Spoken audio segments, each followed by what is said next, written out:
Gutom naman guys pagka ano. Gutom naman guys pagka mautuhan ang kasi exercise no. Unsan po natong tiyan yung mangita po pagkaon. Inana mo gina guys pagka basta ano pa tayo yung maging tao pa tayo. Pero ang atong Ginoo naglalakad siya sa disyerto na wala siyang kinakain, puasa ba. Arin-arin ko si Manasan.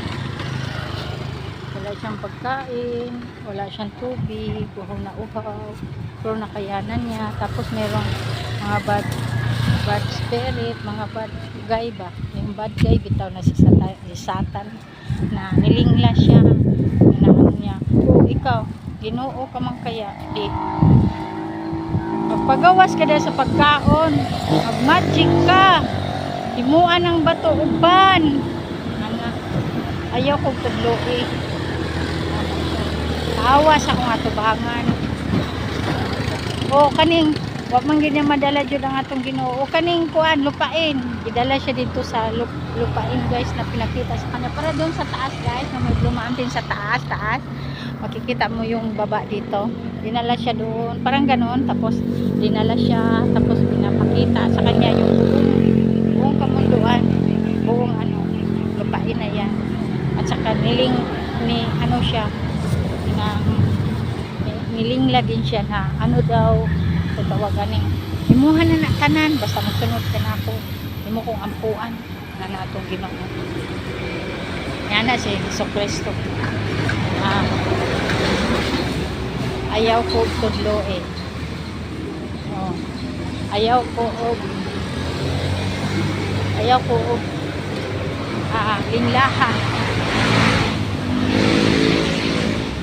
Dinihawa din siya, wala siya mahimo kahit saon pareha din yan guys sa nato tao. May mga panahon na kuha na to ba ano bitaw naka sa maayo bitaw na binuhatan, tapos naay mo sa tawagan ng supak ba nato na bigama ko nana mga niga na tao ba ayaw na sila tubayi guys kay di na sila maayo mga tao na tudlo ni mo mga binuhan ayaw hugta lang yun ang pag-ampo sa atong Ginoo. Mag-ampo ka kung pwede mag-usaryo ka, mananampalataya ka. Kasi yun talaga ang pinaka-importante na malayo tayo sa mga katalagman, mga pagsubok. Kung may pagsubok naman, madali din natin malampasan. Dahil nanalig tayo sa Kanya ng tunay dito sa atong kasing-kasing. Kaya mag-ampo ako gani guys pag nag-rosaryo ako no, labi nagmupiyong ko maagi magtudlo sa kong baba ay lain mugawat kit sa kong baba na lain. Promise guys, lagi ko talaga yung naanuan lain ang isalita ko, sabi ko mangagaw ko ning mga badoy. Kaya para sa akin di ako nagpadala, kaya nga pagka mo piyong minsan ibukad akong mata mas maaygo itong piyong good kaya ngayong una ba tuwagid sa atong Ginoo kung itong ibukad ko dagan pong mga kaning mga unsay tanga aning mga samukan basta una kita nagkadaya-daya lang pasok sa mga labi na pagusaryo ka kasi dugay kay mauman dagan kayong mga musulod ng lain para ka matintal talon kanila sa mga bad spirit.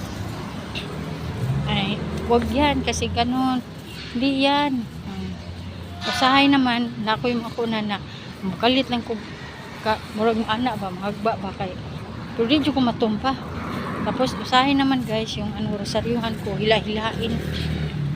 Ganun yun.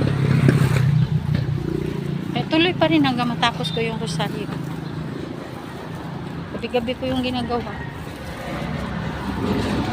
Sana guys, ganun din kayo. Mag-rosaryo sa gabi-gabi. Huwag tayo magpadala sa mga mga pagsubok bitaw na. Kapoy, matulog na ko, imong anak. Kulang imong ang pananampalataya sa atong Ginoo. Subukin ka kasi ng palaran. Yun na guys. Maybe na haba na rin tong video ko. Ayan may standard doon. Tanghali na talaga kami. Tanghali na. Alas 9 na. Bye bye guys. Follow for me guys. Love you all.